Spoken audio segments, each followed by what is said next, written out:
Professor Richard Thompson, former president of the Royal College of Physicians, spoke out after Jersey became the first British Parliament to approve assisted dying in a landslide vote, 36 to 10, last week, after a citizens' jury recommended a change in the law.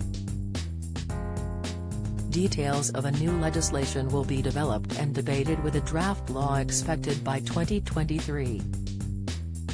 Sir Richard said, "Some terminal conditions, such as motor neuron disease, are horrible. We think we can control symptoms, but very often we cannot. Opiates can put people to sleep, but some conditions such as motor neuron disease suppress swallowing, which means patients are coughing and spitting and often need to be fed through a tube. This makes those people more likely to get chest infections and to suffer more. I hope I go out on a haze of morphine, but there is a chance that in doing this I will also be spitting and coughing." Assisted dying, in which people can be helped to take their own lives, is an option that these terminally ill patients should be given. This is compassion for other suffering. It is similar to how we would treat an animal when their time is near. He added, recent polling showing widespread public support to legalize assisted dying should be reflected in a legal change. Recent research has shown us more than 80% of the population want assisted dying to be made legal. This means many constituents support measures to bring about a change in the law. We should not be going against the view of constituents. I understand some people may have religious reasons to oppose this, but this is a question of compassion and care for people."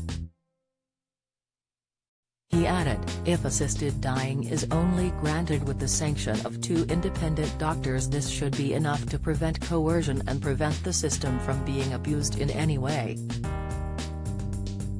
Overseas, more than 200 million people now live in jurisdictions with some form of assisted dying law, in which some terminally ill adults are legally allowed to end their lives with medical supervision.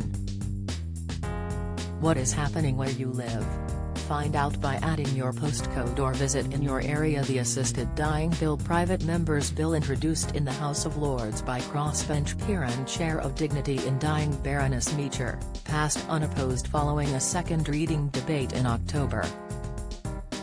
Sarah Wooten, Chief Executive Officer of Dignity in Dying, which campaigns for the legalization of assisted dying, said, "Jersey's State's Assembly should be congratulated for listening to islanders' views on assisted dying and setting in motion much-needed reform. Importantly, there is now a process outlined for the introduction and scrutiny of legislation." Similarly, in Scotland, proposals for assisted dying in Holyrood have a clear course ahead, and in Ireland a special committee will now examine the issue. Meanwhile, in Westminster, opponents of Baroness Meacher's assisted dying bill, which the British public is united in support of, have tabled nearly 200 amendments. The majority are designed not to protect dying people but to scaremonger, polarize and run down the clock. They betray the underhanded motivations of a hardline minority of opponents, not to improve the bill but instead to wreck it by any means. She added, "What we need in Westminster is a clear process for reforming the law, with proper time set aside for this crucial debate.